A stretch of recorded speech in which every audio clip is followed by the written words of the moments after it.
Welcome to the Saturday version of End the Simpademic.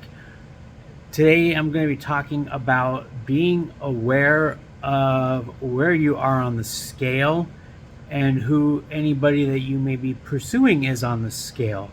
The scale, of course, I'm referring to here is 1 to 10. You know, perfect women view themselves as 10s, or at least if they are, view the top of the women's scale as 10s. And the men who are supposedly 10s are the guys who meet the qualifications of 666, which is 6 feet tall, 6-figure income, and 6 inches down there. And this is, I think, a good amount of self-awareness will actually help you keep you out of the simp world and out of the world of being feeding these women's need for validation. You know, do I think I'm a 10? Not even close. I think at best, in terms of physical appearance, I'm a 5. And in terms of my overall, overall I offer, I would put myself at a 6 or a 7. And the only reason why I even put myself that high is because my story and my life is something that you really can't write out of a book. You know, an author really just can't make this crap up. And I am a cult survivor. I am a traumatic brain injury survivor. I survived 80 days in the neuro ICU in 2021. I am a survivor of an abusive stepmother. And I will actually have a little bit more on that in a future episode.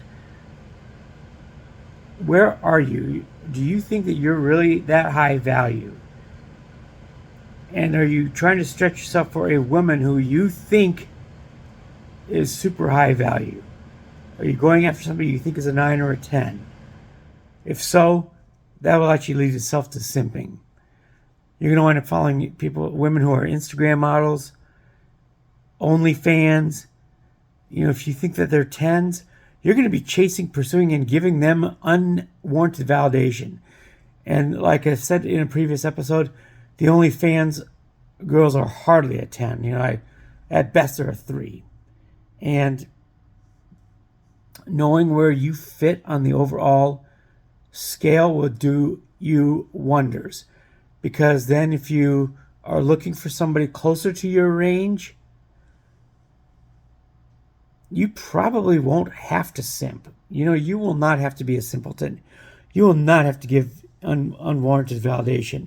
Chances are you're going to attract whatever you determine is your equal. And if a man and woman are equals, I call it better together. Where 1 + 1 = 4.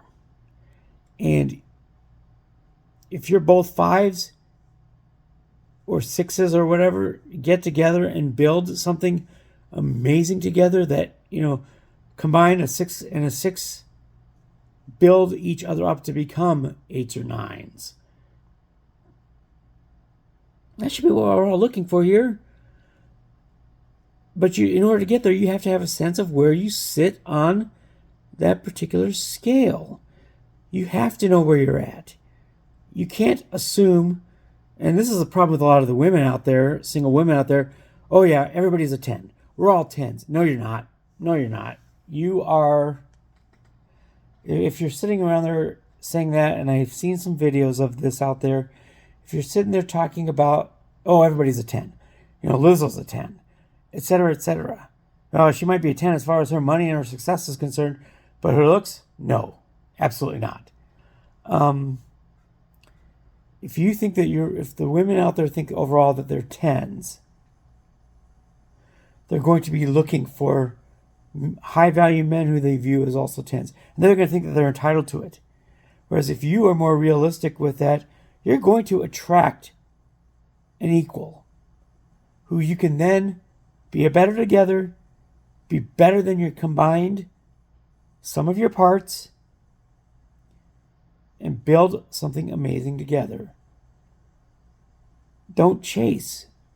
If you don't chase, and if you're self-aware, you will not fall into the trap of becoming a simp.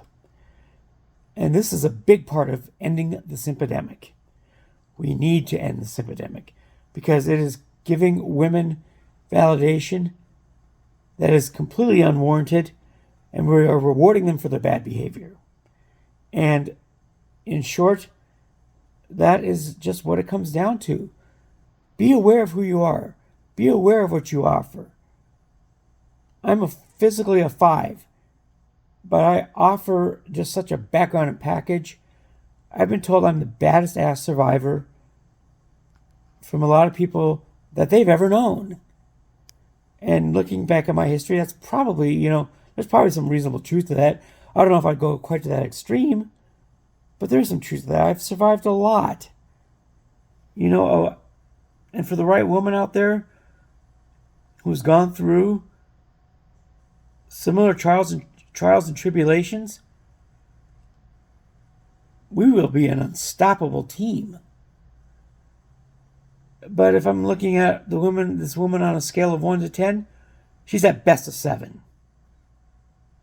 I might be able to get somebody because of my incredible backstory, the fact that I do decently for myself.